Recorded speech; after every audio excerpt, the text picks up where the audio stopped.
Peace, it's the God Lakkhem. Y'all know what it is. Insight from the gods with Lakkhem and the good brother Knowledge. Indeed, I'm Knowledge. Welcome to our channel, Insight with the Gods, where we build on a variety of topics. Tonight is going to be silent weapons and for quiet wars. Facts. And that goes in a variety of different categories and facets. So we're going to be building on different categories of silent weapons for these quiet wars. There's a lot of quiet wars going on. Right. And when you can't recognize and see that it's a war, you'll be a casualty. You become that pawn in somebody else's game. Mm. So we want to try to help pinpoint and identify what those traits are so that we can make sure that we're moving correctly and not emotionally. Indeed. I think that a lot of times we're dealing with frequencies that get past our five senses. And the unseen hand is heavy at work in a lot of things. And when you haven't been tuned in mentally to actually be able to adjust your focal point to even see it, then you miss out on a lot of things. Or some things may look like it's a benefit, but the whole time it's a detriment to you. Prime example, the media may cover you or your case if you've ever had one. And the media may convict you in the eyes of the public way before you ever even get in trial. And a lot of times for us that come from the street or have had legal problems, this is what happens, especially if you had one of those cases that was high profile. What happens is the media gather up a bunch of information that is in favor of making you look like the villain long before you even get a chance to get in the courtroom. This is called media propaganda. And propaganda is definitely a silent weapon used in this quiet war. Even amongst street dudes, one of the most vicious silent weapons used in this propaganda thing is to put a lie or a bone out on a guy and say he a rat when he's really not.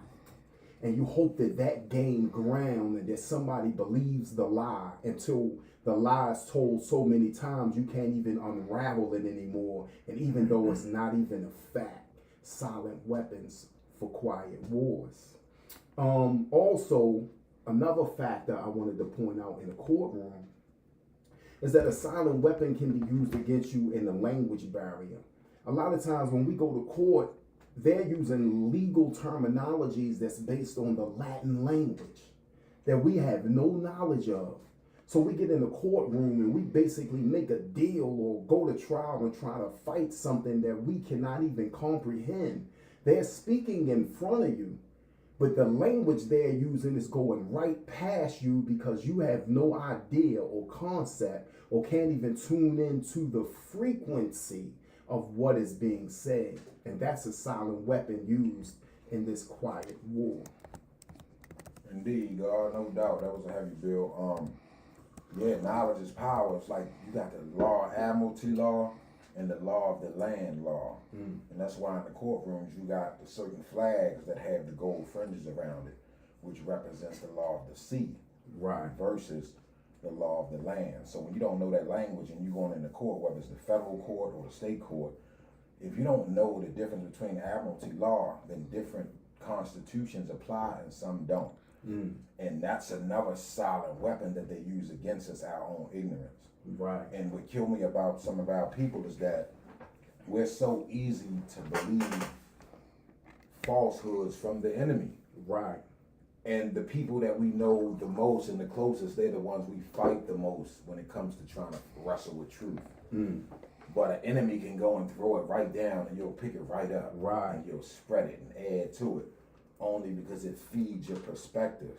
Sometimes our perspective need an enhancement. It gets stale. Your ideas got to get reproduced because yesterday's truth can become tomorrow's falsehood. Right. And vice versa. Facts. So there's some of the silent weapons that they use against us as well that we use on ourselves. Self-hatred.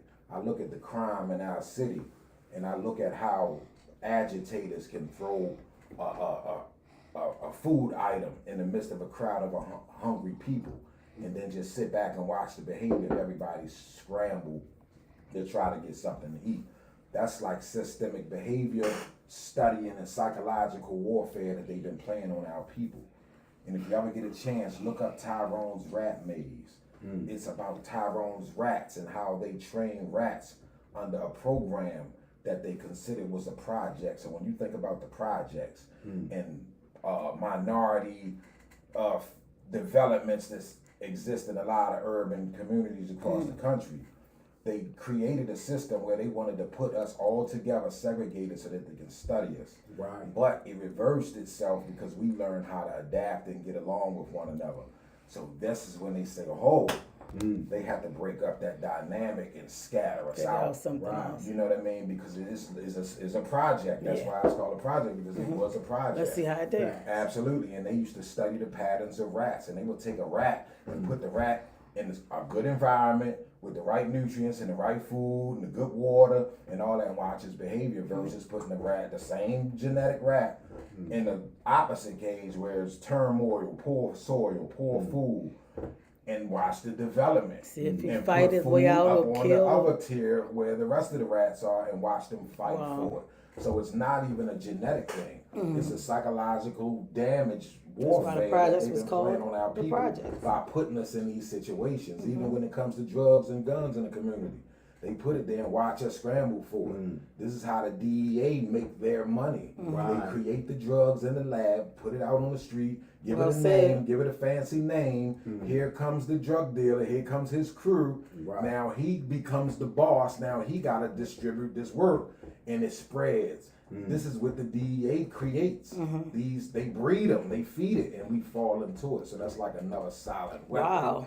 You know what I mean? That they use on us, and we think we're the man. You know what I mean? We grow up, we go up, and then when they knock his crew off, now that leaves a vacuum for more people to take the place to eat now. And it's a systemic system, it's a cycle that we fall into. And I'm gonna pass the dice to the guard. Yeah, that was peace, Lord. That bill was heavy. Yeah. I think about Dr. Savy a lot when I think about these quiet weapons that's used in the silent war and the pharmaceutical business, and how they may give us a medication. And the medication may be to help us get rid of whatever ailment we may have. But there's some fine print in the medication where it might make your blood sugar rise. You know what I'm saying? It might cause nosebleeds. You might go blind in one eye. Liver But this damage. shit's supposed to help you. And that's the unseen hand at work, that silent weapon in that quiet war, especially with all these abortion clinics that had popped up in the hood in the early 60s and 70s when the Black Power movement was at its height. And J. Edgar Hoover had made the statement that he was trying to prevent the rise of a black messiah.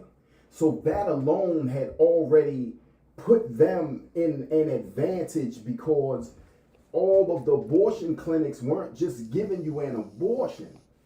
Some of it was manipulating you to the point where you could not give birth ever again in life. Right. Some women, it made them sterile, and they never revealed that. They just thought that that process was to abort that child.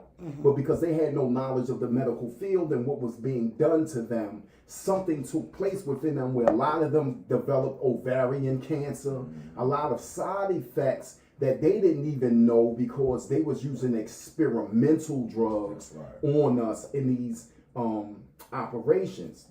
And it's something heavy that Brother Knowledge had dropped on me the other day, and we had started dialoguing on it and going back to what he previously said about the project and the projects.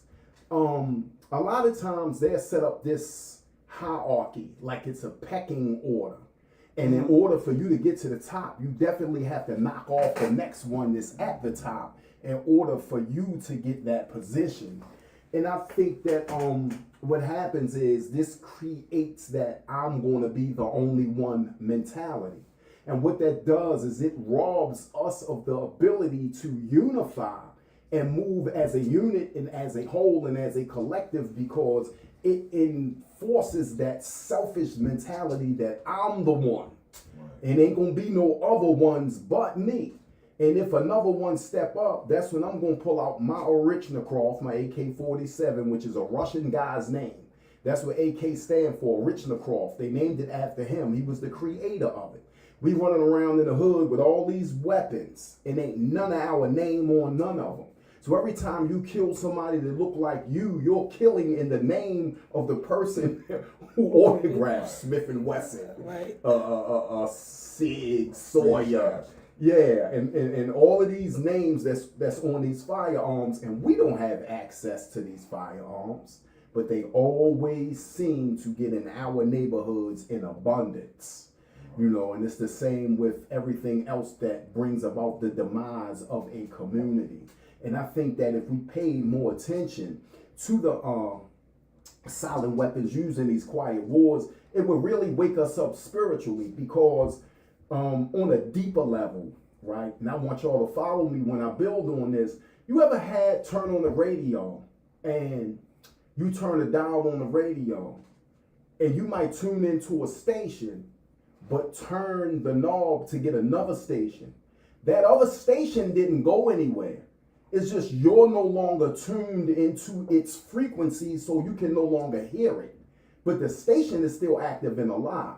And I think a lot of times that's what happened with us. Our dial is not tuned into the tricks that are being played on us. And it's not that it's not there.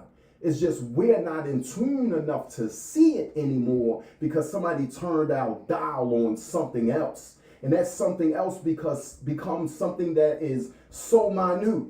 You're concerned with how many outfits Nicki Minaj wore in her last video, or what new sneaker out, or what new worthless item is out that has nothing to do with the reality that we live in.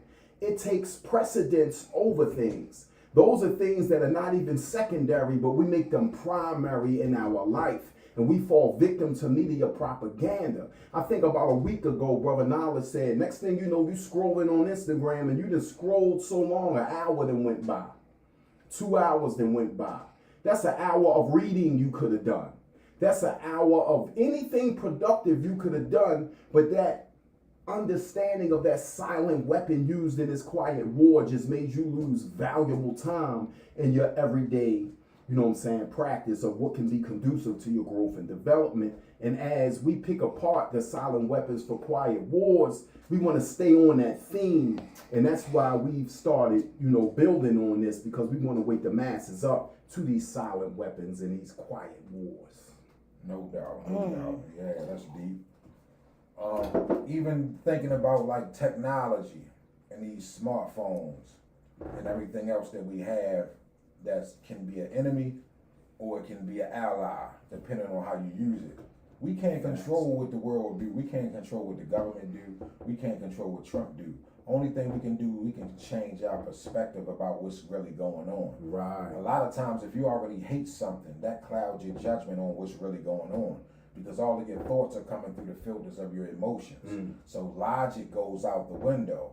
And this is why you stay upset. This is why you stay stressed, because everything becomes a complaint. But if you reverse and change your perspective about it, say, damn, well, this is the condition, this is the reality of it. What can I do? How can this help enhance me? Am I that docile that I can't even pick up on nothing to make an advantage from what's at my disposal? I'm in one of the freest countries in the world. So it's like you can't find no tool to survive and conduct yourself accordingly. Like why are we the only people that constantly need babysitters everywhere we go? For the most part, we're doing good in a lot of areas. I don't want to make it like we're not waking up, but for the most part, there's a big gap in between. We got the ones that's misguided, and we got the ones that's woke, considerably woke, but don't give a damn about the ones that's not woke. So it's a gap in between. And it's like in that gap in between, that missing space, they're just reaching out for help. They're reaching out for answers. They don't know how, but it's like, recognize me, see me. Oh, y'all don't hear me? You don't see me? And it's when it leads to violence easy. And a lot of the violence is really coming from single households with women, right? And they don't know how to channel them emotions. And the women is doing the best they can to raise these young boys. But the masculine energy, where is it coming from? Because the woman can't give him that. So he have a masculine deficiency. So when he goes out into the community around his homeboys or wherever it's at, the influence becomes easy. So whatever influence they're around, they're gonna become a part of it because there was a big void for it. And that's one of the main problems with our people and our young guys out here now, that gap right there. There's not enough people that really give a damn. It's like we'll watch it and won't do nothing about it. But the first step is taking accountability for what's really going on. It's like when it comes to our people, we want to turn our head to it. We don't want nobody to address it. We don't want nobody to call it out. You know what I mean? Like when Trump came to Baltimore that time in his last presidency, and he called it out and said how it's dirty and rat infested. Why people get mad? Is it the truth or not? Is it dirty? It's like we get caught up in the messenger and we miss the messenger, the message, and that goes to religion too. They get so caught up in the story that they miss the message. You know what I'm saying? So it's like, just be a good person. That's the closest you can get to God. Be a good person. You add an O to God, you got good. You add a D to evil, you got the devil. So we got a choice in the matter every day. A lot of time we choose our pain over and over because we don't change our perspective. It's like we know that there's a flood under the bridge, but we're still going under the bridge. And then when we get stuck, we complain that we got stuck. It's like, you shouldn't call for help. You knew what you were getting into. Right. And that's why we got to stop pitying. You don't went under there again. It's like, yeah, we excuse bad behavior too much. We got to start confronting it, and we don't confront it enough. Yeah, no doubt. I think with a lot of things that we face and what attacks us, it stimulates us in a way that we are not aware of. Overly abundant emotional responses and anger to everything releases a chemical in the body called cortisol. And this chemical gives off an addictive response. So even when it should be peace, you'll find yourself starting things and agitating and picking things apart because you're addicted to that hormone that is released in the body. This is why you can take people out of the ghetto and put them in another environment, but they still bring bullshit with them. They still bring a bunch of blame. They still bring a bunch of they're overly critical of what other people do, but they don't criticize nothing that they do. Right. And I think one of the main factors in developing young black men is that everything that can help them is criticized like it's weak. But everything that can destroy them is looked at like it's a benefit to them. Make them think it's big. And so it's almost like, damn, shorty, read this, read that, study this, study that. No, stay in school. No, learn about this, get a trade. All of these things are things that can help you, and it helps your legacy. Do you know how better off we would be if our grandfathers and fathers knew how to build cars? We could be able to take scraps of other cars and build a whole damn car if we had the knowledge of how to do that. But every time somebody came to teach us something, our homeboys and their uncles or whoever, they criticize it. Man, look at them. What the fuck they doing? That ain't peace. But being on the corner all damn day is peace. And then if you leave 30 years, them same dudes on that same corner from 30 years ago doing nothing. And so it kind of kills off your legacy. What do you have to really pass down of substance to your children? I dropped a degree when I was talking about raising children. And I was explaining that providing for a child financially and making sure that they have food in the house and clothes on their back, that's only half of the reason. When you raise a window, you're raising it from one level to another level. This means if you're raising a child, you're raising them by steps and by degrees to a higher level from what they was once on. So if you're not really raising your children and you're just providing for them, you're actually crippling them because you're not giving them a work ethic. You're not teaching them a trade. You're not giving them anything of substance where they can make it on their own. And that's one of the main silent weapons in this quiet war, enablement, man.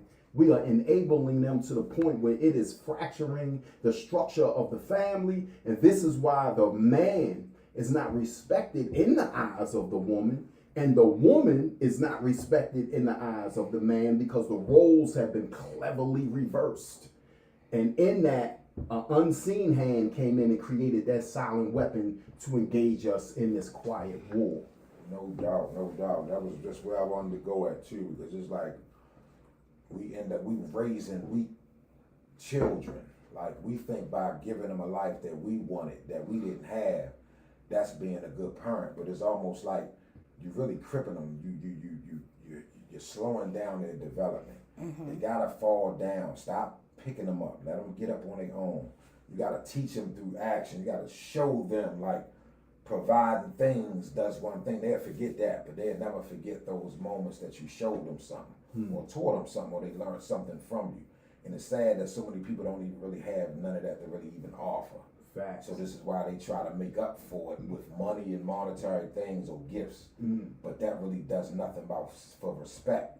That's why some people that got so many things, or the parents do so much for the kid, the respect factor is almost minimum in mostly all them situations.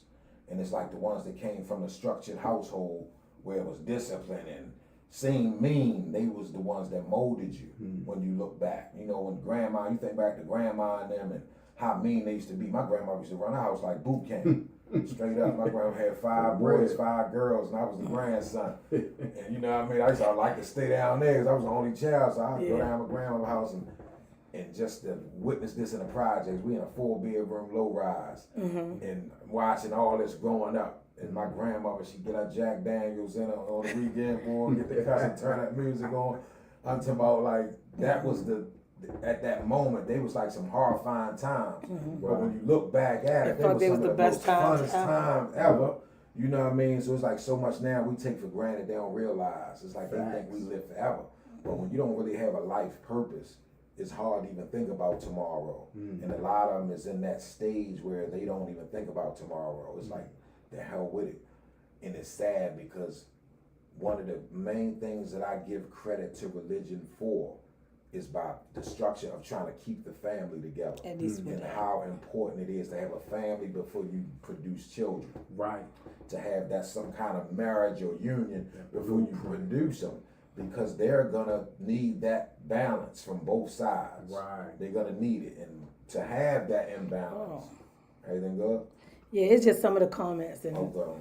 I'll wait till y'all ready for them. Yeah, I'm to just have replying to it. that imbalance like that affects them.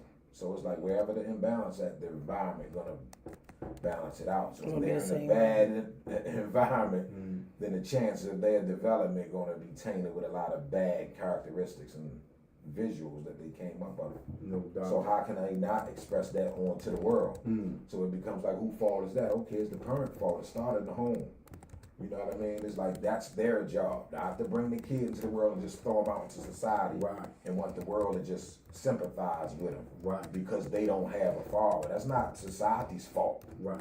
You know, it's like they want the world to be sympathetic. Okay, that's my son, so let them just run amok, be disrespectful, do what they want. Don't say nothing because that's my son. That's what's crippling us. That's what's killing us. That's the silent war that we use because we think that's love, but you really crippling them, you really hurting them, you putting them at a disadvantage. You putting them behind the 8 ball. It's like, how are they gonna learn and mold? And then when they get out from up under that and go meet a woman, they looking for that same treatment that their mom gave them from the woman because they ain't learned how to be a man. Facts. So now they become the sorry man that women complain about, but that's what the man that she raised. Only because she only can do what she can do. She only can give them feminine energy. She can't give them the masculine. Right. You know what I mean? So yeah, that degree was heavy, Lord. I think also I'm gonna continue that theme because that opened up a whole bunch of avenues in my mind to walk down. The grandmother more so was like the nucleus in the family anyway. Like all of the women learned how to be women by observing how grandma revolved around the house. How grandma was really the pie baker, the cake maker, the meal fixer. She was the one who really taught them how to make a meal out of nothing. And so a lot of times what they should have learned about womanhood, they should have learned by observation and being around that energy. And so something disrupted that though. If you notice, it was like a gap somewhere where the ball got dropped. And I was trying to figure it out myself, like, damn, well, what happened in that? And I watched as Knowledge just said, the traditions got removed. And even though we got knowledge of self, so we don't really support the pagan holidays, but they served a purpose. It's like everything that they put to harm us or to brainwash us served a purpose in family structure. And it more so was like during holiday time, the grandmother made sure everybody was present some kind of way. Even to the basics of when you came in the house, the rules was laid down. If you out playing all day long, when you come in that house, you already know the rule. You wash your hands. Ain't no just opening the refrigerator. And, you don't touch nothing.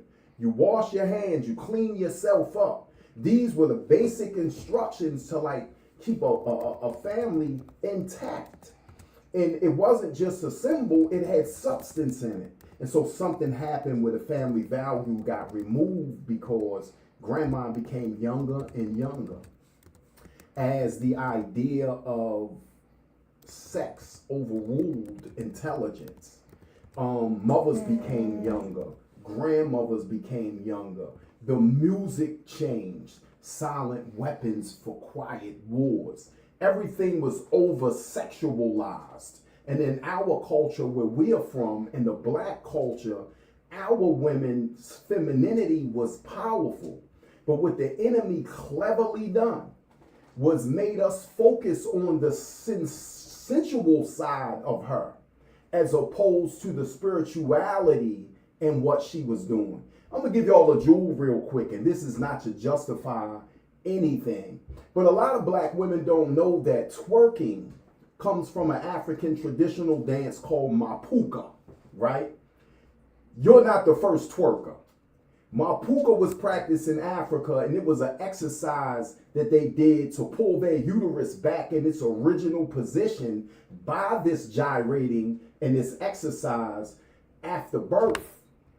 A lot of things that we had as a spiritual practice, the enemy came and over sensationalized it and sexualized it to the point where we forgot the value of it and just focused on her flesh. And the same thing happened with nude beaches. One of the basic laws of the universe is the law of breath. So when in Africa or any in the original lands, when you see a woman walking around bare-breasted, that was because the body has to breathe. You don't just breathe through your nostrils, you breathe through the pores in your skin. So over periods of time, they would go without any clothes on just so they could absorb the nutrients of the sun through the pores of their skin. But what happened with that was that got over sensualized and sensationalism crept in, and they threw the value of the law of breath out. And now they focus on just the fact, oh, she naked. That's all they could see was ass and titties, and that's what blinded them. But there was some substance, there was some value behind what other cultures called savage in our cultures, because we were highly spiritual beings. And another thing we have to focus on is silent weapons for quiet wars is deep, because you can have something that is good for you, and it can be weaponized and turned around and used against you. And I think Wood pointed this out the other day, and I got to thank the God for even putting my mind back on that page. He talked about how the police are coming our hood, and sometimes they'll grab a dude who they know didn't commit the crime. They'll grab a dude who they know innocent of the crime.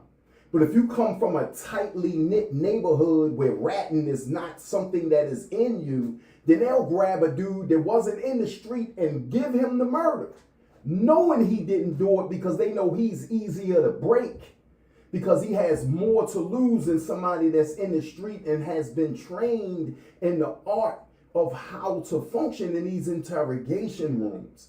And a lot of times we have to understand that there are forces working against us that operate on different frequencies and different levels. And so when things start breaking down, we have to understand the when and the how and the what that took place to put us in this predicament and in this condition, which brings us now to this situation with us losing control over what happens in our neighborhoods. And that bothers me because when I came up, certain things wasn't going down.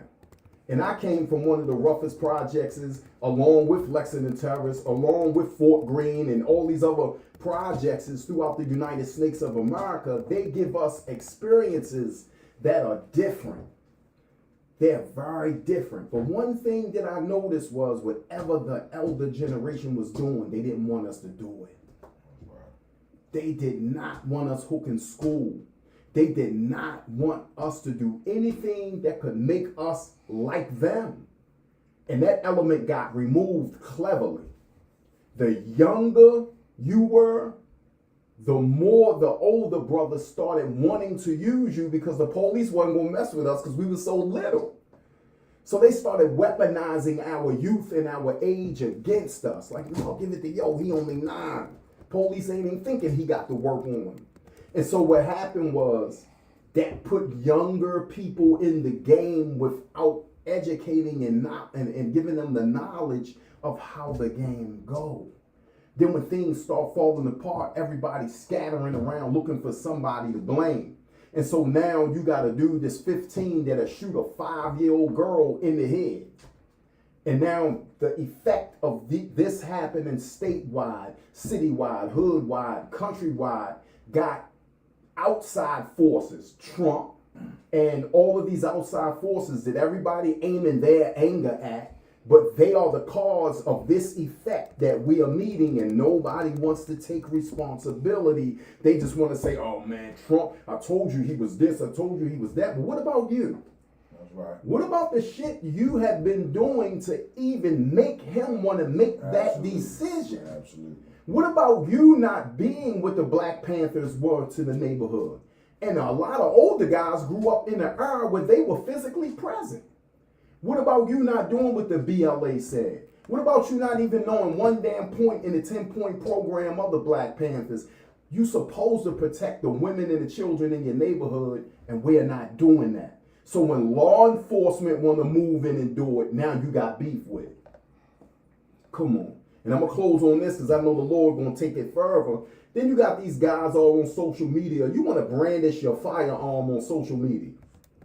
You want to be on social media waving your pistol, and then when you hear the state troopers about to come in, now you are afraid.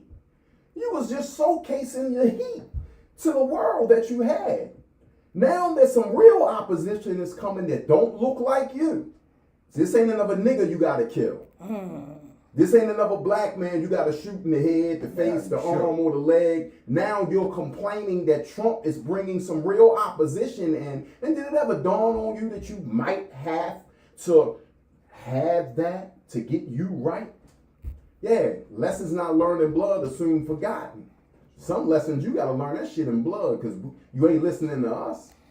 No. You know what I'm saying, Lord? No, for real, man. It's like, stuff is so real. It's like right in front of us. It's like, dude came and said, damn, I'm ready to hit these cities. And all we want to focus on is shit. And I'm proud of Baltimore. We got under 100 murders this far this year. Normally we have 2 going on 300 by now. So that's definitely a big salute. But y'all go and look at Trump and say, damn, well, we got the lowest murder rate, D.C. and Baltimore, and why ain't coming here? Mm-hmm. It's like because the last 20 years, it's been over 200 and 300 murders. Mm-hmm. So you think that one is going to make a person say, oh, they got it figured out now. Mm-hmm. When you still got a 5-year-old girl just got murdered, right. And people still getting carjacked. Yeah, the number's down, but crime's still going on. Senseless crime. That part. Like it don't have nothing to do with nothing.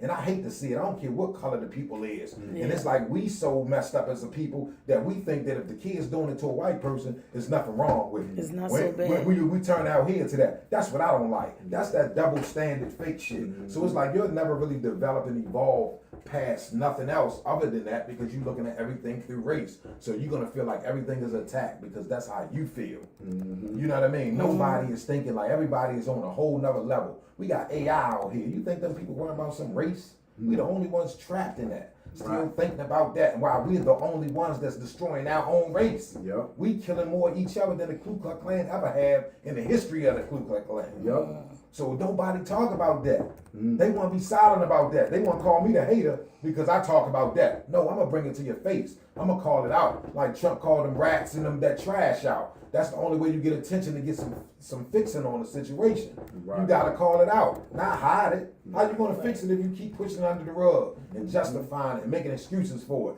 But this, but that. And you ain't did shit to make no effort to make a difference in a situation. It's like we all got a part to play. Not point the finger at the white man. It ain't the white man, it's us. Right. We live You know what I mean? We live in this. We got a choice every day. I'm surprised that we still giving them that much power. Right. It's like y'all keep giving them that power. Build on that. Yeah, you giving them the power. No, I'm a God. They don't got no power over me. I can take whatever they set out and I'm gonna manipulate it and I'm gonna channel it until it worked for me. That's right. That's what it's about. Not crying on the sideline waiting for reparation. You ain't gonna know what to do with it. Right. You're gonna do nothing but go to Tyson's Corner, the Lloyd store, and the Gucci and give it right back to the same people you think that's an oppressor. Right. That's all you're gonna do because you're too financially illiterate to do anything prosperous with it. Because otherwise you would have took the tax money or some other money and flipped it by now. So if you ain't flipped it by now, you financially illiterate. You wouldn't know what to do with the money if they gave it to you.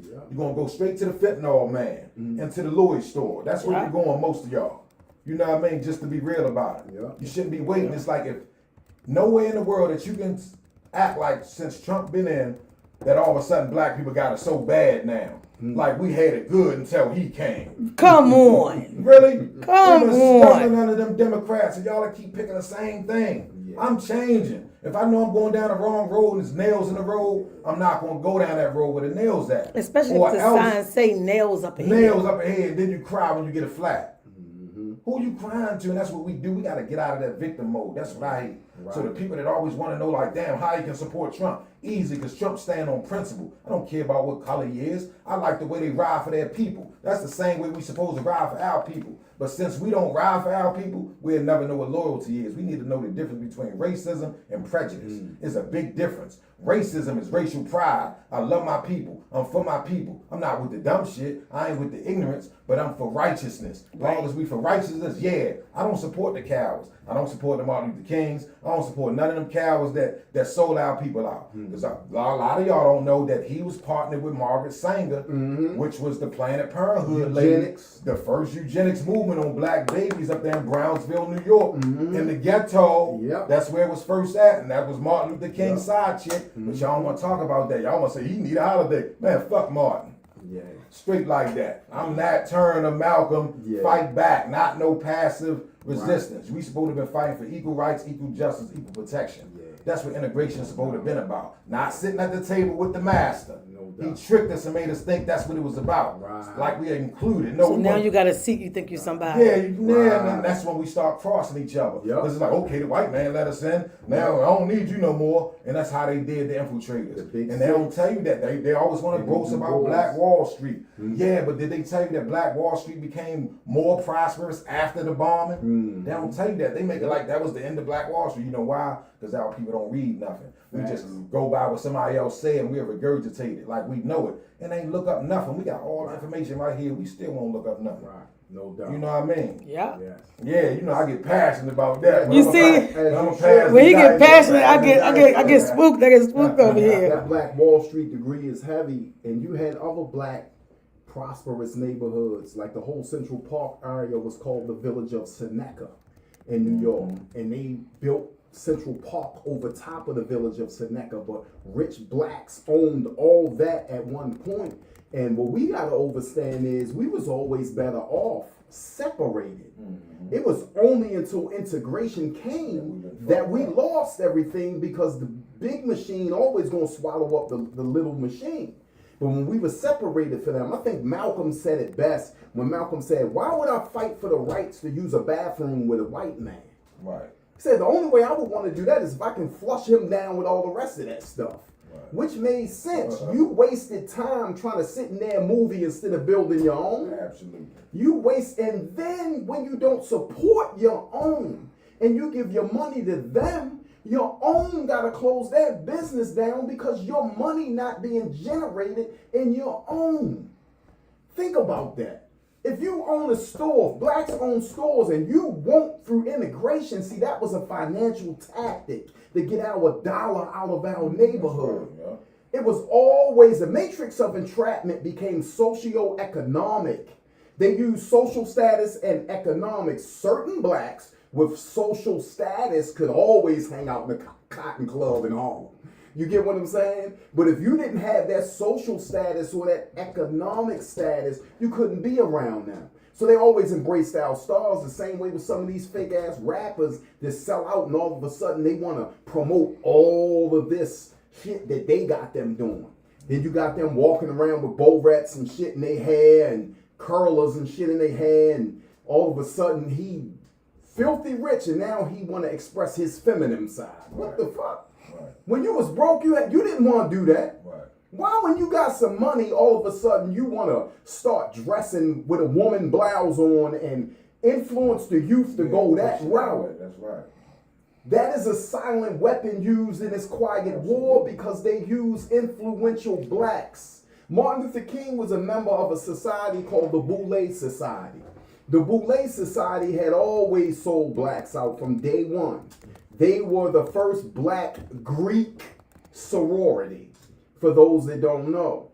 And they were doing a lot of underhanded things, man. And this is why everybody that understand what really was taking place with Martin, by the time he woke up and realized, when he said, I believe that I led my people into a burning house. Yes, you knew you led them into a burning house. And so now we're trying to dig ourselves up out of the mistakes that the past Toms have made. Right. And so that also began to become weaponized against us. If you think about it, every leader who really made a difference got murdered.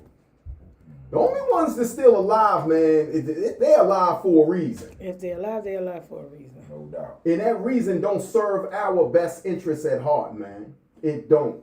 They'll find a way to get you out of there if you're really making a difference, especially one that crosses color lines. And this is where Brother Knowledge was going at it with. Because actually, it's a lot of whites that's conscious. Did you know during the Black Panther Party time, they had something called the White Panthers? Mm-hmm. Did you know that Marlon Brando, the guy that played in The Godfather, quietly supported the Black Panther Party? Jane Fonda, Bridget Fonda, all these whites who y'all claim y'all don't like, they supported the Black Panther Party. Where was the black people at? Where was the black people at in supporting that? All these rappers, they got sold all these damn millions of records. You ain't buying. White people spent their money on Public Enemy album. It was talking about white people. You know what I'm saying? So a lot of times, race can be weaponized and used against you. Absolutely. You'll talk all this shit about the white man and then go give a white lawyer hundreds of thousands of dollars to help you beat a case. Right. And then go to the black lawyer. Right. If it was about that. Yeah, if it really was about race, you keep paying all these white lawyers with these so-called names and they take all your money and your ass still go to jail. And I know because I did it and still went to jail. I know from experience. And what we say, we're not telling you like we have not participated in some of these things in the past, but once you wake up, you got to move differently. You know what I'm saying? Because you know how people is, oh man, they talking all that shit, they can kill more niggas and sold more dope than anybody in Baltimore City. Here's another Negro that's stuck in the past. Right. He can't let yesterday go, and that's why he can't make no real progress in his life or in friendships or in building anything, because all he can see is you from yesterday. You know what I'm saying? But silent weapons for quiet wars was engineered. COVID-19, AIDS virus, poison in the food. Syphilis. Y'all remember the Tuskegee? Y'all remember that? What make you think if they injected 500 black men with syphilis on purpose, what make you think you can trust them? And so this is where the knowledge of discernment comes in. You know what I'm saying? You have to be very wise, man, and understand who's who and what's what, but you can't do that if you don't understand who you are and where you going. You know what I'm saying? And once your third eye get open, man, you got to be able to see the trick right in front of you. You know what I'm saying? I'm not saying that there are no white people that don't like you. I'm not saying like them black truckers that keep popping up missing and them Right. black women that came up missing. You have some towns, if your ass get caught when the sun is down, you're going down. That part. But here's my role again in this.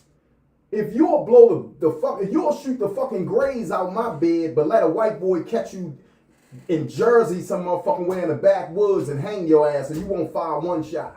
Right. And so this is what I mean by people not understanding when you have to direct your militant side. You thought all that talk about a revolution was just a conversation piece. You think the shit that man brother knowledge dropping on you is just a conversation piece until you confront it with a situation that you have to use it. And so if the state troopers come in, most of y'all gonna go in the house any damn way, but wouldn't go in the house if we asked you to go in the house because a little girl might get hurt tonight if you out here wilding. But some white state troopers gotta come in with guns and uniforms and shit for you to be like, damn, now I'm gonna do right. Right. You gonna do right by force now, but not by the love of wanting to see a black man and a black child grow and develop and protect the black woman. You forfeited your right as the black woman's protector, and now you mad that the law coming in the door. Get the fuck out of here with that shit. Absolutely, that's what I'm saying. It's like, yo, it kind of remind me of being in prison and how, you know, we can be shaking and baking up in a spot. And, you know, the regular COs, they might come around and do their little shakedown, you know, but we a little 2 steps ahead, so we a little, you know, a little one up on them. Yeah, all right, whatever. You know, but then they say, green team. Yeah, motherfucking Ninja Turtles coming up the mountains. So that mean they really good coming. Like the military Right. come in, they finding everything. Yeah. You know, they ain't playing no games, so it's almost like the same thing, like that fear tactic. Like, you know what I mean? Like, you can get over on them, but not them. Right. You know how far to go. It's Yeah. like everything got a check and boundary. Yeah. And it's like, but we just don't have nothing when it comes to each other. We need That to have part. when it comes to each other. Because if not, we're still feeling that. We still feeding that same slave system. We're Just at a different forcibly time, different becoming level. the slave of our ancestors Exactly. voluntarily, just by Right. the way we conduct ourselves and conforming. It's like if we know that we don't want these motherfuckers to come in this town and tear our shit up and come and locking niggas up, get your shit together. But people want to just keep doing what the fuck they want to do and don't want no after effect. Every cause is a fact. We just keep looking at the effect. Nobody look at the cause. Yup. We got to learn how to treat the cause. Then we won't have the effect. You don't want the police in your neighborhood, take care of your fucking Take neighborhood. care of your You don't want the neighborhood. trash man keep coming to your neighborhood, clean the fuck up. They only coming to Exactly. get the trash. If it ain't no trash, they don't have no reason here. If it ain't no crime, they don't have a reason here. So we want to cry about them coming to protect the people. You got a lot of people that's tax-paying citizens. That's their security. They pay for that. Yeah. They pay for the police to protect their block. So they want peace and protection. They might can't speak that shit out on the block, but they want to feel protected. They want to feel like they can go to their car into the store and be safe.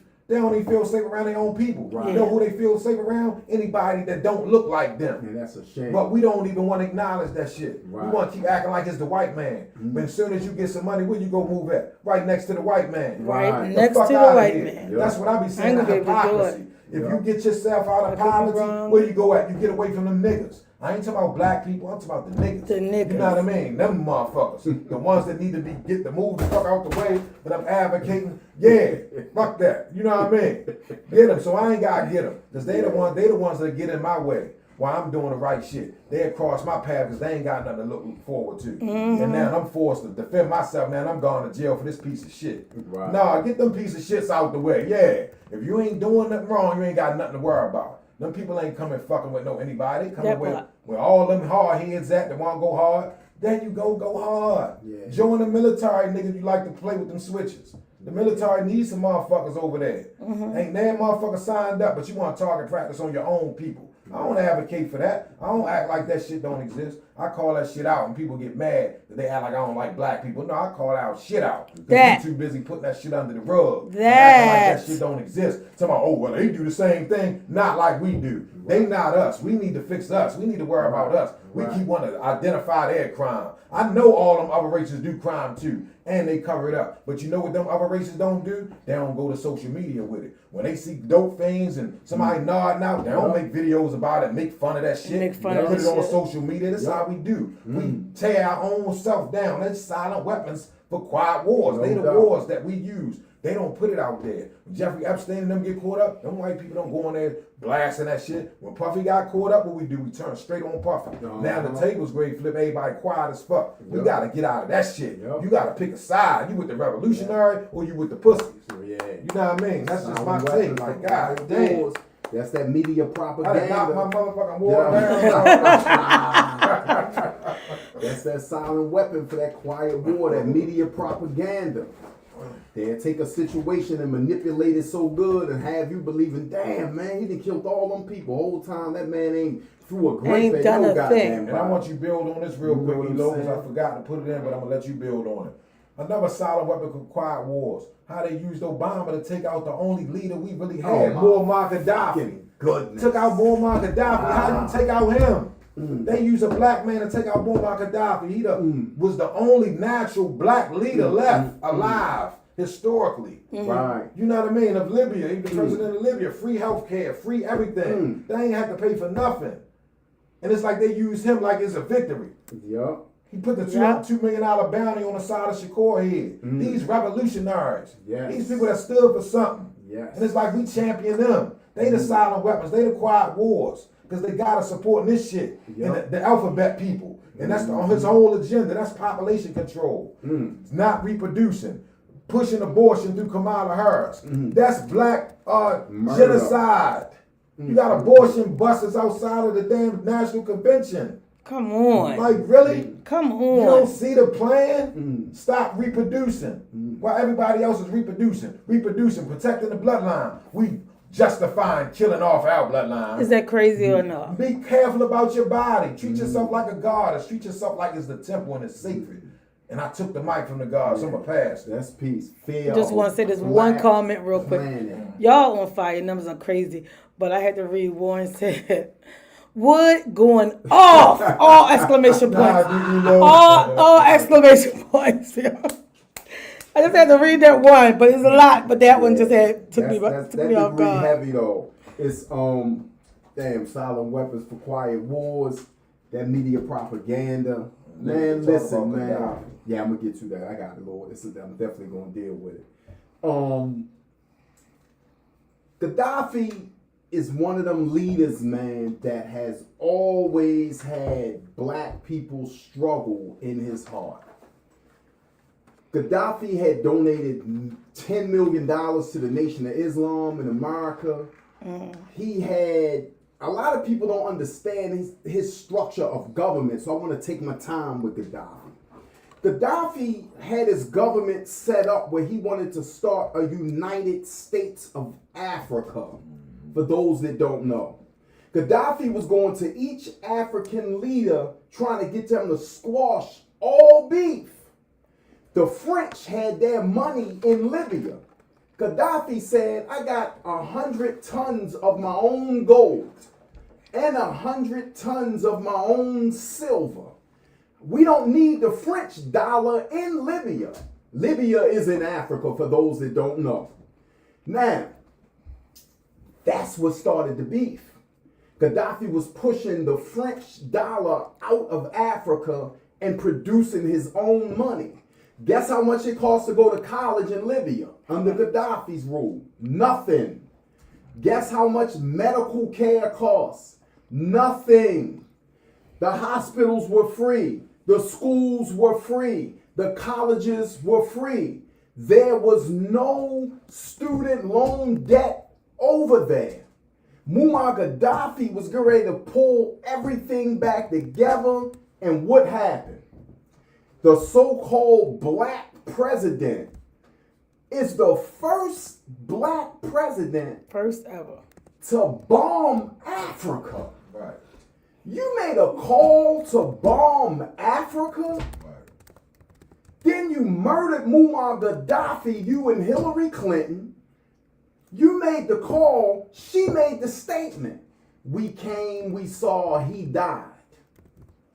So my thing is, after this takes place, then he rallies up all of these rights for those that want to rob black men of their masculinity. Then you turn around and then you try to promote the gay agenda. And I said this on my Instagram. I'm not homophobic. I don't have a fear of homos. I just did 31 years in prison. This homos was every motherfucking way.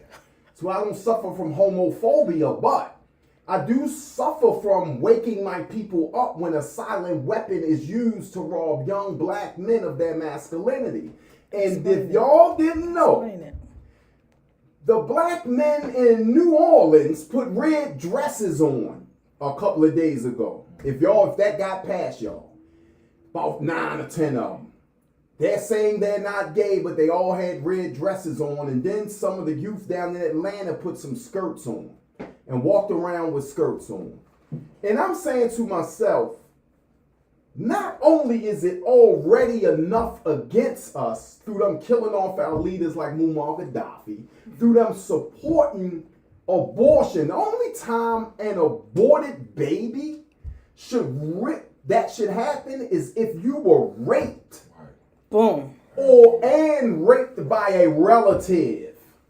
But if you laid down, if you made the decision to lay down and commit the act, then you should have the active ability to take care of what you produce. Right. Yep, stop making And a lot of you weak niggas yes. encouraging women to get abortions because you duty ducking and don't want to take care of your fucking baby. So you don't want it alive because that's more weed money for you. Man, get your bluffing ass out the way, man. Let some real motherfuckers just move how they supposed to move. And that's basically what it is. Everything that they do to us, black leaders, we justify their act.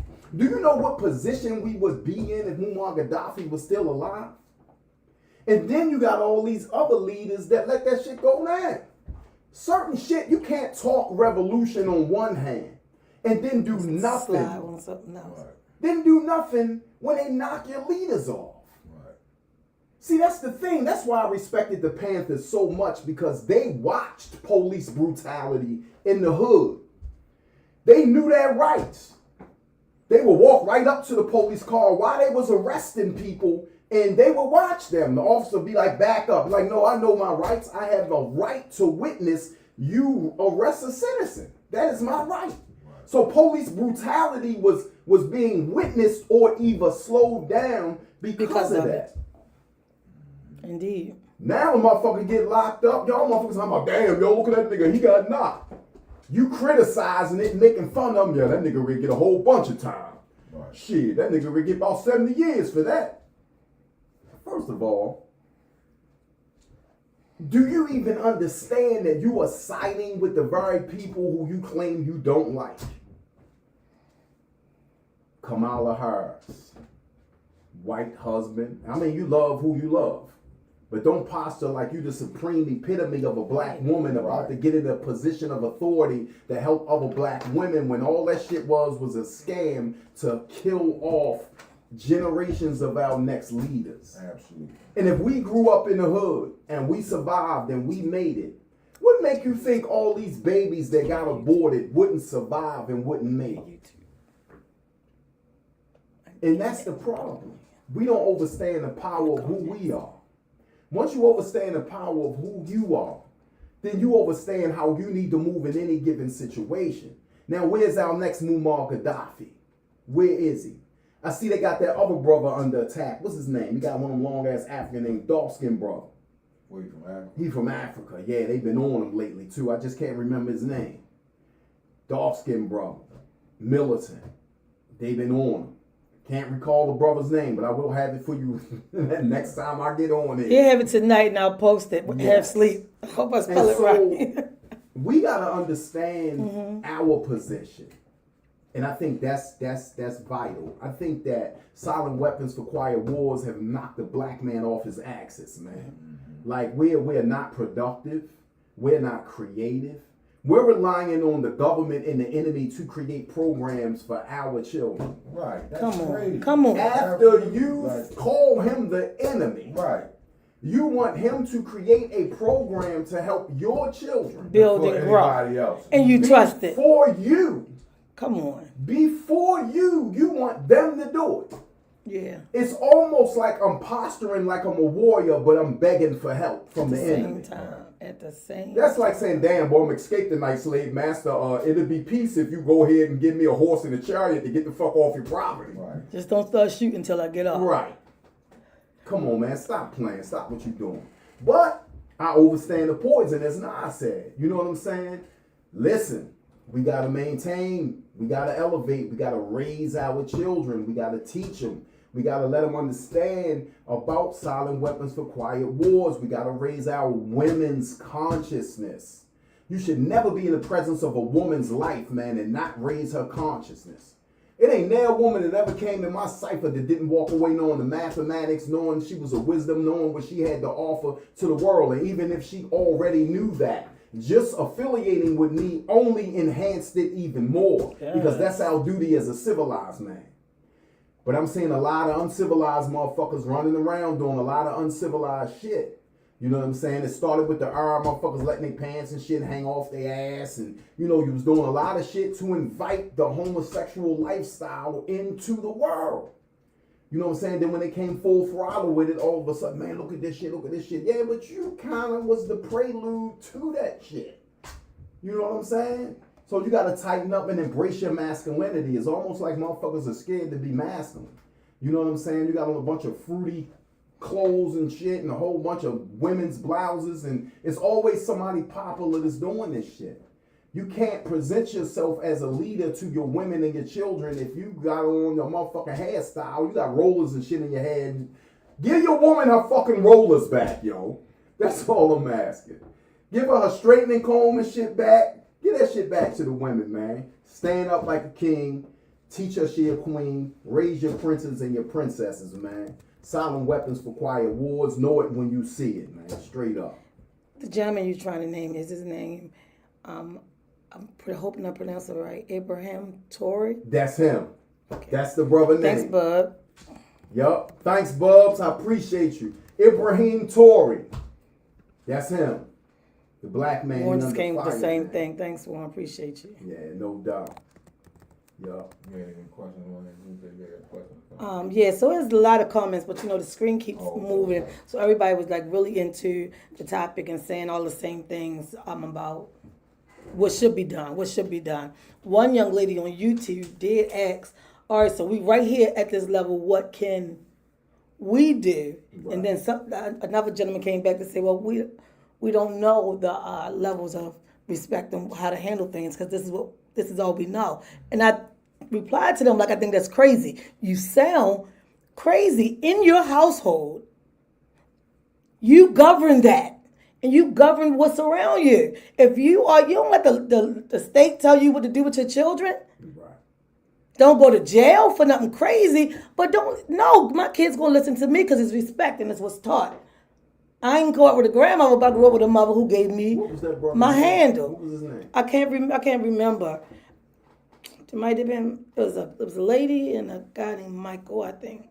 Brother Michael, if you still tuned in and if you still listening, the best thing you can do as far as respect is respect yourself first.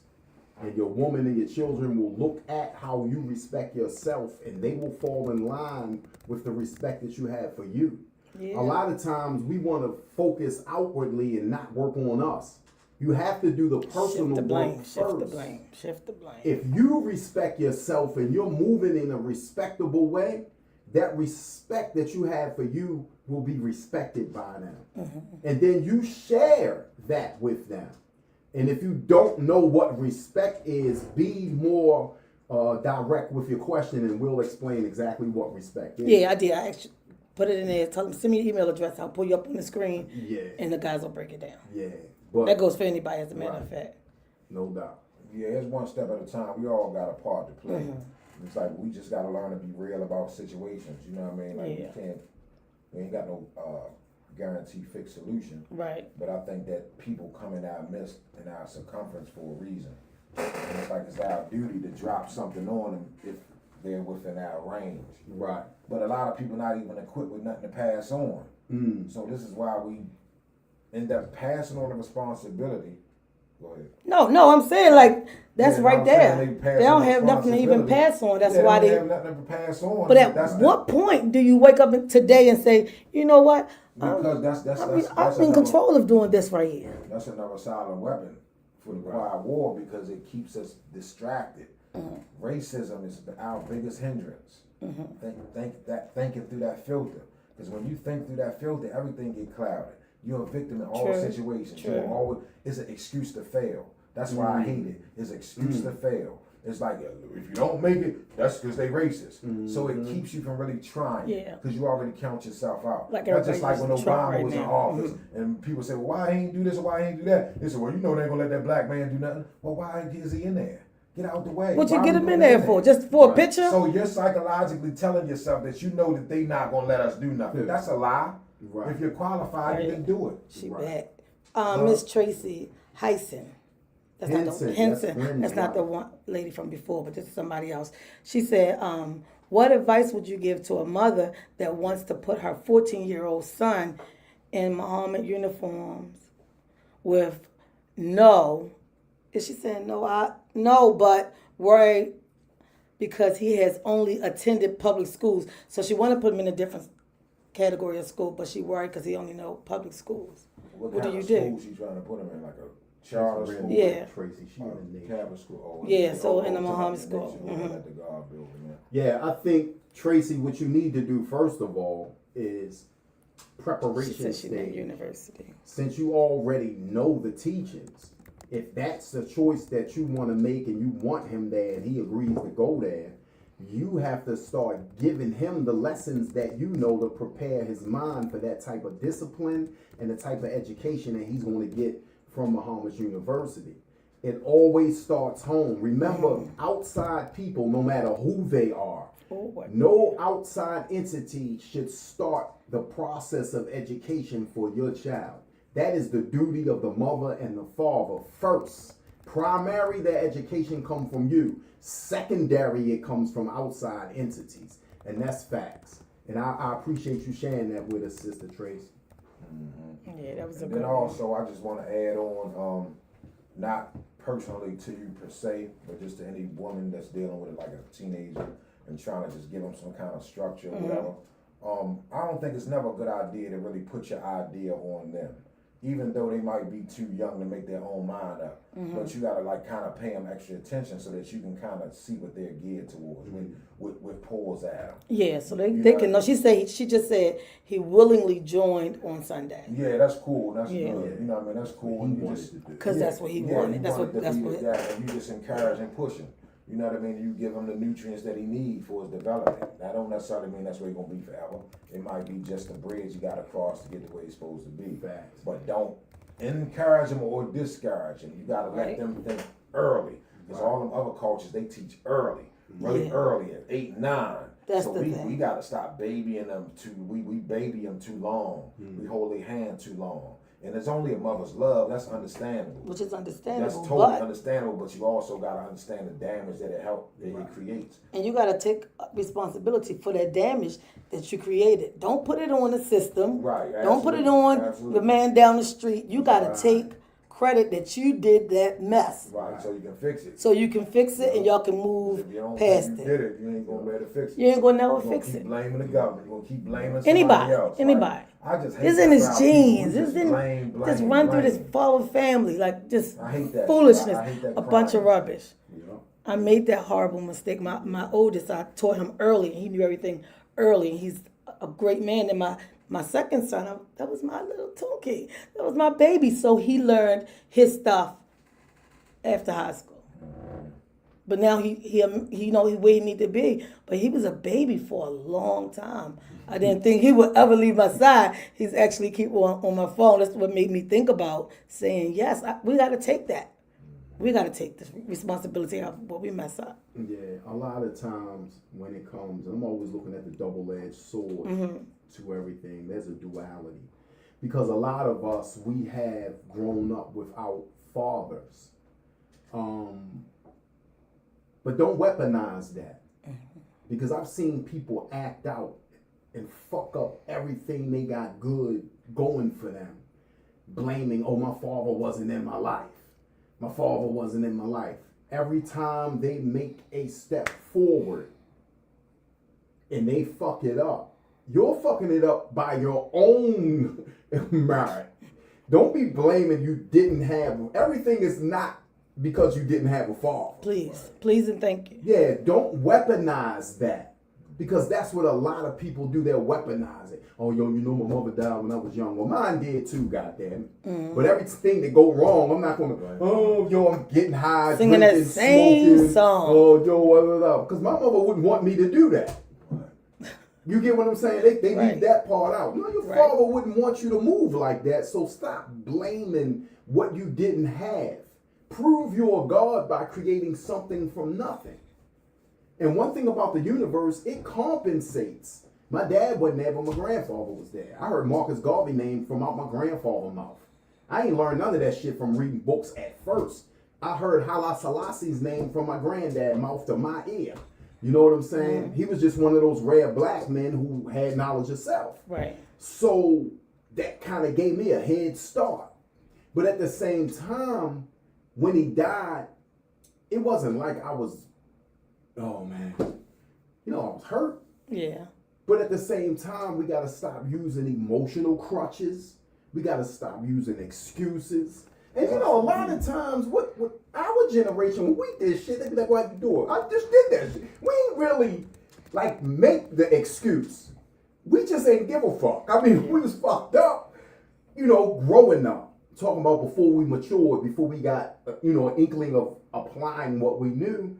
Like a lot of times, you could tell the enablement in generations. Because everything they do wrong, they'd be like, no, because yo ain't giving me a chance. We'd be like, man, fuck that shit. I did that shit because I wanted to. Yeah. That if you think I'm lying, just go back and ask some dudes that got some age on. Be like, damn, yo, why you do that? We don't really have the justifications of a motherfucker's got. Mm-hmm. We don't have that shit. Niggas be like, no, yo, I grew up in the project. Nigga, you and 100,000 other motherfuckers grew up in the projects. You know what I'm saying? And so a lot of times we weaponize shit and use it as a crutch to justify our own bullshit. You know what I'm saying? Yeah. Exposing, like we had the topic, what are your toxic traits?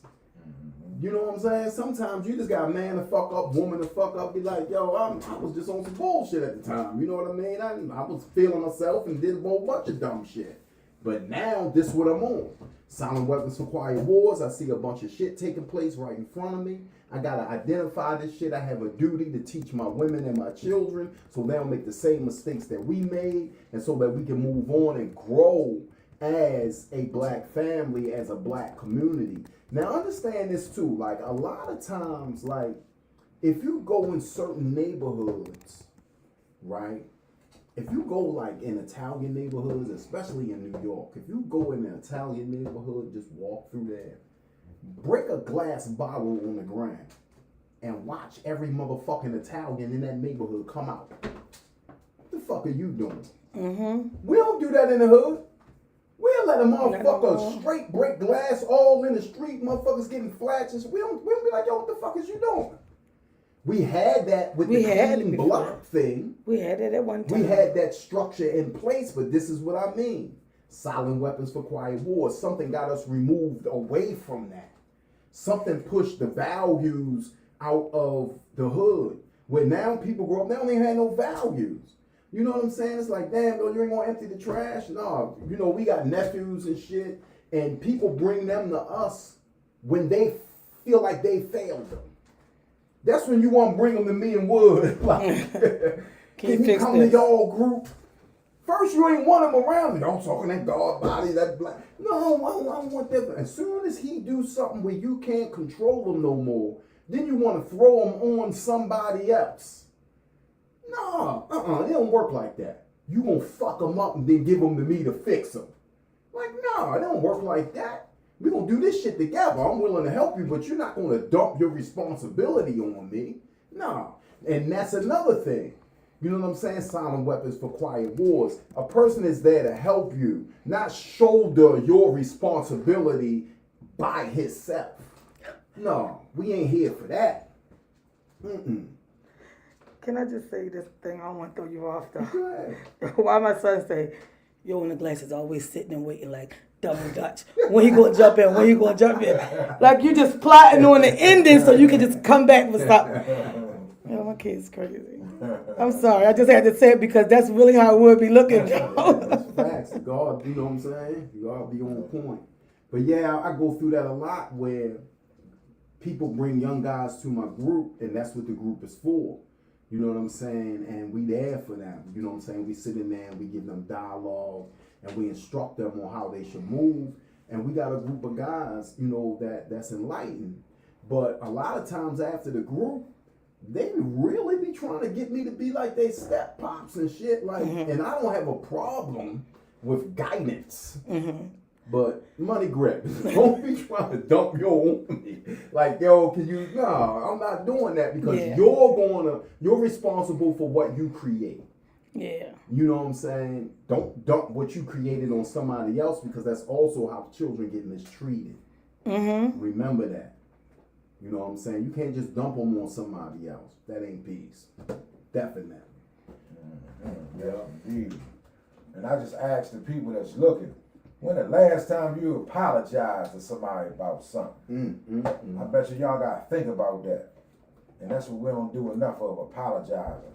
Yep. And we carry resentment and hate and bad energy with us about people and things, and that shit just get older and older and it just fester. And it's like we call ourselves grown and adults, but we don't do a grown and adult shit. Exactly. And then when a person call you out for not doing grown and adult shit, then you mad at them. Right. Because they called your bullshit out. Because they called your shit out. Yeah, and I think we need to have more of that because we got more bullshit than real shit. So the real people got to start calling the bullshit out when they see that shit. Fact. And treat it and stop trying to be their fucking friend. That friendship phony as shit nowadays. That part. You know what I mean? So stop trying to be your kid's friend and all that. Yep. Be their parent like you supposed to be. Yep. You know, all that other shit secondary. We trying to put the friendship first. They don't know, then they end up manipulating you. Right. And then you turn, Right. table turn on The you. table turned on you. Now they controlling you for real. Yep. Now they got you doing everything they want you to do. And they call you a cool mother all the way until you need they motherfucking ass. Yep. Then when you need them, it's a different story. Yeah. And it's like, that's the crazy part. It's like, But people want to live in the moment of being the cool mother, or the cool father. the cool You know what I mean? parent. It's like, nah, man, you gotta have that respect first. Yeah. Everything else become easy. Yeah. And you can't get respect by buying it. You can't purchase respect. You know what I'm saying? So it's like, that shit A lot of people say that to me often. Like, yo, your mother ain't play. Yeah. What the fuck was she supposed to do? If you want what's best for them. Right. Like, she wanted us to be right, so she wasn't going to play. Y'all couldn't come on out front with stupid he say, she say shit. It just wasn't allowed. Yeah. But everybody now, you got to be cool. You definitely can't allow that to happen because next thing you know, they'll be putting a degree on you. Silent weapons for quiet wars, working an emotional degree on you. And don't be a father like me and Wood that went to prison and missed some years out their life. Right. And that they'll weaponize that and make it seem like, well, you wasn't here anyway. Right. You know what I'm saying? And for fathers who have been to prison, right? And you know you have done everything in your power to be present in your children's life, do not let them pull that bullshit on you when you know you bent over backwards, you broke every fucking rule, you did every damn thing in your power to make sure they was good and they was straight. Don't let them use that degree on you. Don't let them manipulate emotions, and next thing you know, they'll have you under their thumb. Yeah.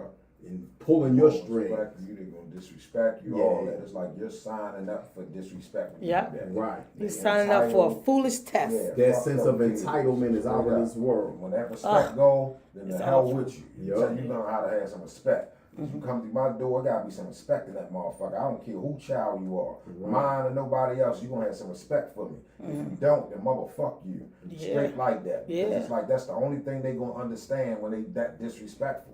You gotta give them that raw shit. You know? have to. You Thank you for saying that. Otherwise, they gonna Thank you for they gonna saying be that. controlling you, Yeah. and then you gonna wonder why you did all this for them, and they still don't give you no respect. You created that monster. Yeah. Stop feeding them motherfucking weeds. Stop rewarding them for fucked up behavior. Yeah. Stop bailing them out of situations. They driving on bad or whatever. They get pulled over and they get jammed up. That's their fucking fault. Stop letting them go cry to you, mommy. Let them man up. They want to be mad. They know what the fuck they doing. That shit ain't no mistake. Stop jumping out there and bailing them Don't out. fucking call me as soon as you go to jail, and you ain't called me when it was Right. bill time, motherfucker. That You part. know it was bill time. You was out here getting it. Ain't thinking about me once. Ain't clean shit up. I don't respect them lazy ass kids. So them I love kind, I don't give them no slack. I love it. Because there's no excuse. Yeah. You know what I mean? They too old for that. I hate to see the cool squeezy kids out there bagging.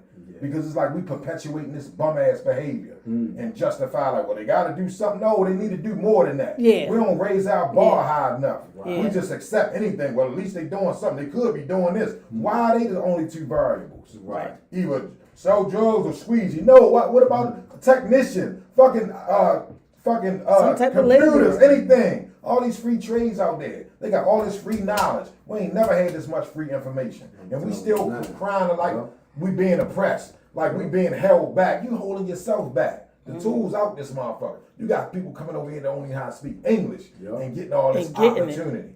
Because they doing the shit the way it's supposed to be done. They ain't looking for a handout. They ain't trying to get in the back door. They ain't trying to say, sorry me, well I thought it was this. We don't have our shit together. We need to learn how to get our shit together and come correct. We always come incorrect and get mad when the people don't let us through, and then we cry racism. Yep. Oh, they just doing it because I'm black. I bet you let the white. No, the white people got their shit signed the correct way. We still trying to figure out where it go at. And then we want to be mad at them because we don't know where the fuck to sign at. Yep. Right. And then blame them. No, you need to raise the fuck up. Fact. We want to be kings and queens. Stop talking slavery. Stop focusing on black history when we was fucking being oppressed. Let's make history. And start going today. Start going to where we was great at. Start getting those traits. We keep getting all the people that been oppressed and been fucked over and sold us out. We keep adopting their spirit and wonder why we still feel that. We feeling the ancestor spirit because that's the ideology you follow. I follow revolutionary. That's why I'm never a victim in these situations. You ain't gonna make me the only victim I was when I was in prison. They let me out. Shit ain't that I can make it. That part. I don't give a fuck what it is. I can make it. You niggas out here crying. We in the jail, came out this bitch and ran circles around you niggas. Yep. You niggas been out this motherfucker since day one. You coming out this motherfucker running circles around you lazy, bum ass niggas. And I'm talking to the bum ass niggas. I ain't talking about the niggas that's doing their shit. I'm talking about them lazy, drop shot niggas that make it hard for a nigga like us to come out here. That's why I take niggas like us to get out here and regulate shit. Because these niggas in the motherfucking way. These niggas lames. They fucking it up for a real nigga. You know what I mean? They fucking the women all around. And then when a good nigga come along, she damaged. This old lame. We can't even see him. We can't even see him. Pick up a lot of pieces that I'm this so nigga. sick We of can't these even old see drop him. shot I ass don't even- niggas. They study. I don't some respect the niggas that still poison in their neighborhood with that shit they know that's killing them. We got these motherfuckers. They falling right into that agenda with that fentanyl and poisoning their people. You know what I mean? Fucking their whole karmic history up and future up with that shit. It's like we decimate now. We being used as tools to decimate our own community. And talking about racism. I can't go for it. So y'all can miss me with that shit and that Democratic Party. Salute. You said, I'm glad you ended with that Democratic Party piece because you said something earlier about even though we see the nails in the alley, we still go down in the street, we still go down there. We see the road, we still go down there. You can say the things you want to say about Trump, and I get it, you're entitled to it. But this sucker is going to show you the sign. Look, I got nails. Yeah. And you So don't even come down here. Yeah, so you don't like this president because he tell you what he going to do up front? And he doing it. And you mad because he doing what he said he going to do. Yep. How y'all mad about that? He said it. To prepare. He give y'all the chance to prepare. Oakland, I'm coming to them cities. We want to cry about, well, shit, we ain't had that many murders this month. We doing good. That don't mean they ain't coming. That mean your kids need target practice. Because they out this bitch shooting for real. They shoot and they just can't kill nobody. I'm sorry, I don't have no camera on, so I probably sound like a weirdo in the background. But that's the thing. They're always pushing the dynamic that our murder rate is down. Our murder rate is down because your kids can't kill nothing. No, they don't got good aim. They killed them up already. And the other niggas locked up for it because they telling on each other. Because they telling on them, you know and they telling so on ain't no them. more niggas left to kill for real. They making you know what YouTubes I mean? and Instagrams At about the this same shit. time, not to take the credit away from guys like our programs and all the other programs that's going on around the city that's making a difference too, that never get the credit for it. So all that shit works. There's a lot of guys' lives being changed by what we Due put to the together programs. and all these programs that they Yeah. got out here now. Yeah. So salute to them, salute to Brandon Scott. Even though I ain't a big fan of them, but I give credit where credit due. You know what I mean? They got the murder rate down for this year so far. That's excellent. So I'm gonna always give credit where credit due at. You know what I mean? In the moment, and hopefully we can keep that Can I going give a on. shout out? Give a Shout out to Buzz. Buzz is the best Yeah, secondhand engineer producer Yeah, girl. Bub, ever. what's He up, catch homeboy? every How wrong, you feel? everything y'all wonder. When my son said his comment, he was already like, watch what ready. He ready so he don't have to get ready or something. He said like, yo, it's on everything. I love his feedback with me on this. Hey, Bub. He commented to Miss Tracy. Bub, shout out to you. Appreciate My you. name, old Bub. I think that one of the main things I don't ever want to get overlooked, right? Because sometimes silent weapons for quiet wars. People don't know the value of a thing until you point that shit out to them. A lot of times, like the murder rate, the violence, severity, a lot of that shit is down because a lot of people who are real killers, they are doing things that is productive. Either through Wood Group, either through my group, either through the peace team with ED, and even a lot of the brothers in Safe Streets, right? A lot of times, if what they were doing wasn't making no motion for them, and this is what I give Brandon Scott credit for,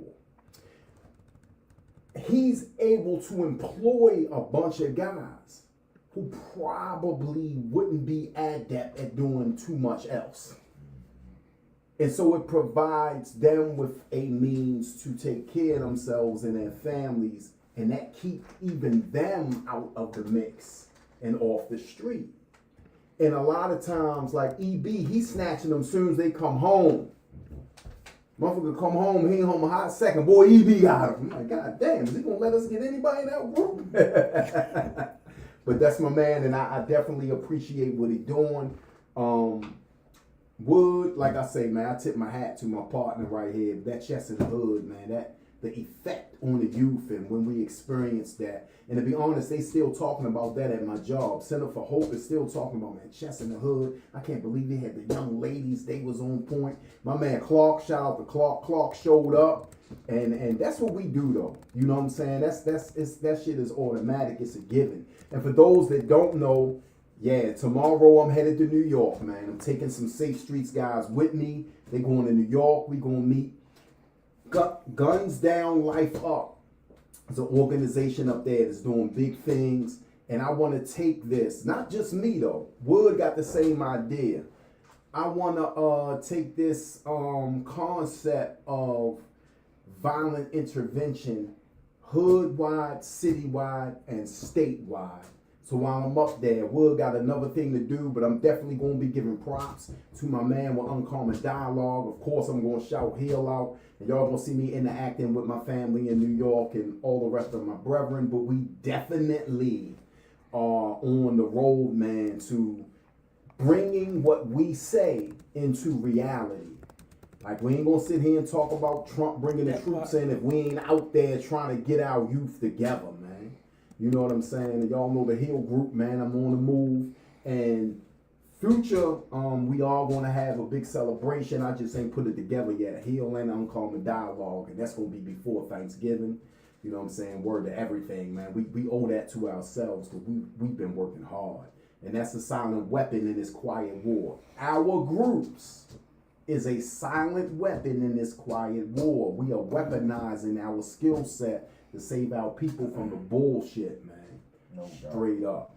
You know what Y'all I'm better saying? deal with it, man. We're trying to help you problem solve and see through a different lens. That part. Unclog your vision. You gotta listen. Facts. You ain't gotta always agree, but listen. Sometimes when you hate something, you're gonna always disagree with it, no Indeed. matter what it is, and you'll miss a lot of messages and blessings like that. Don't never let a person discourage you from understanding knowledge when you see it. You should be able to discern knowledge no matter where it comes from. We got a habit of just going and following along with what we like. If we like a person, whether they right or wrong, we keep following and supporting them. versus somebody we don't like. They might have some heavy shit, but you won't even acknowledge it. That part. You do yourself a disservice when you do that, because we all messengers and we all got something to learn from each other. So when you narrow your own vision, you put your scope narrow and you can't really see, Yeah. you shut all those windows, then you make your world small. Of course it's gonna look like the whole world against you, because you don't even give your own self hope. Ain't nothing gonna make me a victim. As long as I got breath in my body, I got me a chance. So I ain't gonna never let no system, no man, no power structure, no government make me feel like I'm oppressed. Come on. You know what I mean? I ain't the victim. Y'all Come wanna on. stay in victim mode and cry about Y'all what do Trump that over doing. there. Y'all do that shit over there, because y'all gonna get trampled over, because don't nobody give a fuck. If a war was to break out, you don't know how to hunt, you don't know how to fish, you don't know how to till a land, you don't know how to produce crops for the most part, so you don't know how to survive for real. You need that white man. So y'all better get y'all motherfucking shit together, because they don't need us no more. We definitely we're replaceable now. They don't need us. They got computers now. Yeah. We ain't even tilling the land no more. One time they needed our slave labor. They don't even need that. They don't even need so it. Black people really need to humble themselves, take that information, that knowledge that they trying to give us, use that shit and build our community up, and use what they got, because they took our knowledge, same way they took all our knowledge and reshaped that shit and changed history to fit their narrative. It's time to play the same silent weapon for that same silent war by getting that information back and building our shit up. Not saying, oh, I don't want nothing to do with you, y'all keep that over there, y'all racist. Now you shut yourself out from information and all the resources. We gotta go through them to get everything. Ain't no black banks, we ain't got no black supermarkets, we ain't got no black schools, we ain't got no black shit that have no substance. So we gotta go through everybody else to get something. So we need to chill out, gain this knowledge, help each other, build our shit up, then talk shit. Don't talk shit without a gun in your hand. You don't know shit. You know what I mean? We talking shit without shit to fight with. Right. You know what I mean? That's my thing. Wise up, black people. Get out of that race car, because that shit got us fucked up. Facts. I'm gonna read his comments. Fifology. I hope I'm pronouncing it correct. They fight. He said problem solving skills and critical thinking is important. I want to give him another shout out because he's been through the comments a lot, and I hadn't been able to read any of his. And Bub says shout out to Uncommon Dialogue and the Hill groups, community groups. Vice says saying if you don't let them feed you, they can't starve you. Just that simple, plain and simple. Fight. Right. I don't know if I know him, but the brother been over here speaking some stuff.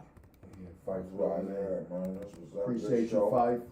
Just stay alert, stay on point, tighten up. The man say he coming, that's a warning. Tighten the fuck up. Right. Don't sit around and keep doing the same shit, and then when they come, you put your shit down. Put your shit down now and get on track. That's the same way when the PPP money came out. Everybody so busy pointing the finger and talking, while them smart motherfuckers was getting that shit, writing that shit up, getting them loans, getting them PPP loans, getting businesses and shit. And then when a motherfucker got finished hating and they realized it was too late. The door was closed. They were like, damn, you get yours? Nah, because you was so busy hating. While opportunity right there, when you hate, you ain't gonna see it. You gonna try to criticize it because you gonna feel like it ain't for you, because you already detached yourself. You didn't handle, yeah, you ain't got no interest in it because you disassociated yourself with it. And then whenever people prospering off of it, you start hating them for it because you last in the race. Yeah. Nah, get with the program. You missed Get that shit, manipulate it to how you gotta use it, help your people, and prosper from it, grow from it. Stop sending that shit back to the motherfucking shopping mall. Or just want to see Invest that people shit. do great. Yeah. Can't do you just great. want that? Yeah, we don't want to see nobody do